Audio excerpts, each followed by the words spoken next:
pemirsa, kita tahu bahwa dalam bisnis ada naik turun, ada masa ramai, ada masa sepi di bidang bisnis apapun, di bidang usaha apapun, termasuk di bidang perhotelan. Dan sekarang kita tahu bahwa kita berada di situasi yang seperti yang bisa dilihat kamera, kami berbicara menggunakan masker, walaupun bisa dilihat bahwa Bang Ihsan sudah vaksin, saya juga sudah 2 kali, kemudian juga kita sudah PCR, sudah sehat ya. Namun ada hal baru yang mesti kita kondisikan, ada beberapa situasi baru yang mesti kita sesuaikan. Salah satunya pandemi, yang akhirnya membuat bisnis perhotelan juga terkena dampaknya. Betul. Seberapa parah dampaknya untuk yang dirasakan Bang Ihsan secara pribadi ya? Mungkin kalau secara perusahaan terlalu besar. Secara pribadi Bang Ihsan dalam pengelolaan hotel, kemudian dampak yang dirasakan. Pandemi berlangsung dan belum tahu kapan berakhirnya. Apa yang dirasakan? Sebetulnya kalau untuk yang dirasakan sama sih semuanya ya. Saya yakin sih bukan hanya saya sendiri, tapi semua teman-teman, mungkin semua pendengar, semua yang ada di rumah mungkin merasakan ya. Yang pertama finansial, habis itu aktivitas ya, semuanya boleh dibilangkan itu terbatas ya, jadi tidak seperti aktivitas normal seperti biasanya ya.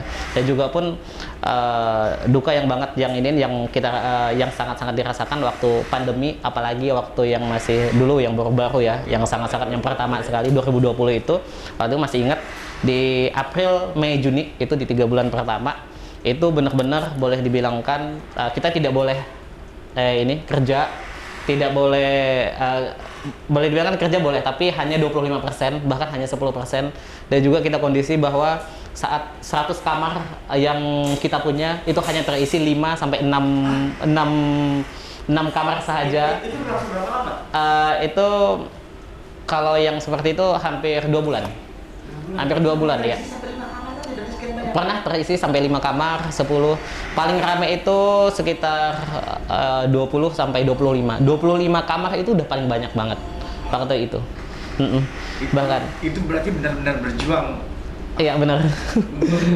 Menstabilkannya kembali ya? Iya betul. Jadi bisa dibayangkan saat kita yang sudah terbiasa itu menghandle 100 kamar, 90 kamar dengan kondisi itu yang karyawan yang sangat banyak. Jadi saat pandemi boleh dibilangkan itu datang, kita hanya menghandle yang boleh dibilangkan 15 sampai 20 kamar, dan yang kita pikirkan banyak ya.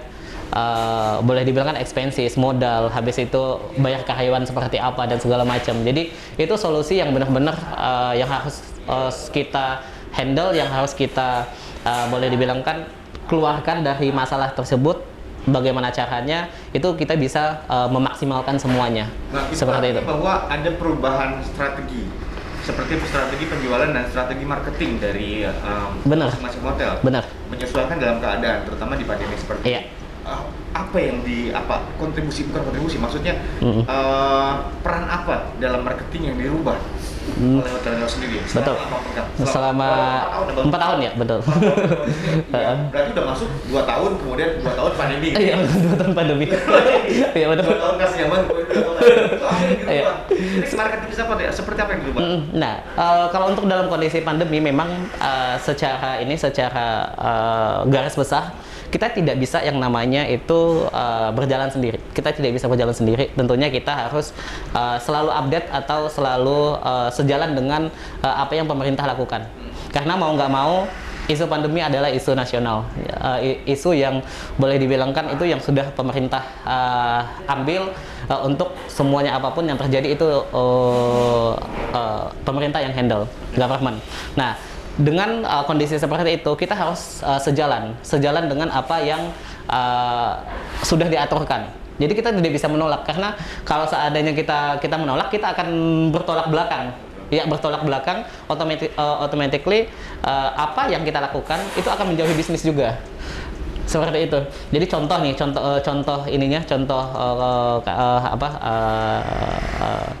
yang paling mudah itu tentang vaksin. Ya, tentang vaksin. Jadi saat pemerintah memberlakukan vaksin, jadi kita untuk staf-staf kita itu semua juga harus divaksin, agar ya salah satunya saat customer datang itu ngerasa lebih aman, ngerasa lebih iniin dan segala macam. Jadi kita harus sejalan saat pemerintah bilang, oh saat masuk ke kontainer harus PCR. Jadi kita tetap akan mengaplikasikan hal seperti itu. Jadi saat tamu datang, kita sudah tahu bahwa itu mereka sudah PCR negatif dan segala macam. Jadi tingkat kekhawatiran kita itu lebih kecil. Oke. Iya. Kalau pada saat sekarang PPKM sudah mulai turun kan? Iya, betul. Dan lain-lain sebenarnya sudah mulai kembali agak sedikit normal ya. Benar-benar. Walaupun belum normal sepenuhnya karena kita menyesuaikan. Apa yang ditawarkan oleh Hotel Neo kepada apa hal baru yang ditawarkan oleh Hotel Neo kepada tamu sekarang? Iya, jadi sebetulnya kalau untuk di hotel memang banyak strategi yang ini ya, banyak strategi yang sangat-sangat terbuka untuk khususnya untuk beberapa hotel juga di Pontianak lah khususnya. Jadi memang banyak sekali yang nawarin ya kayak diskon, kayak benefit dan segala macam ya. Jadi khususnya kalau untuk Neo sendiri itu kita tidak terlalu bahasa sini itu meribetkan tamu, tidak terlalu untuk memberikan tamu tentang syarat dan segala macam. Nah, cuman kita lebih menekankan kemudahan tamu.